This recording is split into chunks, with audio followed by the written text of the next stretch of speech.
Bəzi iddialara görə, İslam yalnız ərəblərə aid olan bir din, Quran isə ancaq onlara göndərilmiş bir kitabdır.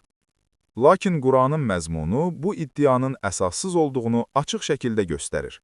Quranda belə ümumbəşəri dəyərlər ifadə olunmuşdur.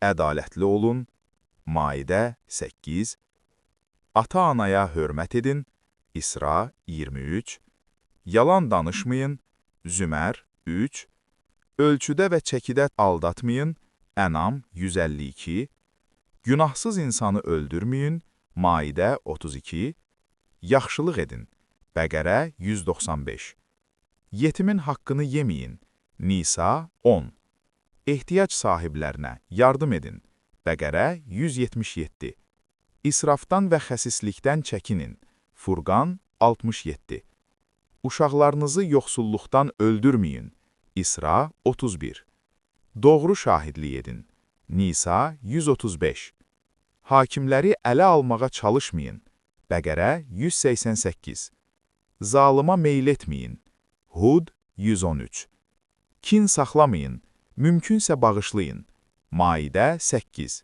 Bəqərə 237. Bu nümunələrdən də göründüyü kimi, Quranda təqdim olunan prinsiplər yalnız müəyyən bir etnosun və ya coğrafiyanın deyil, bütün bəşəriyyətin mənəvi-mədəni inkişafını hədəfləyir. Belə ayələrin sayı minlərlədir və onların mahiyyəti İslamın universallığını təsdiq edir. Quranın ərəb dilində nazil olması isə yalnız üslub və dil faktıdır.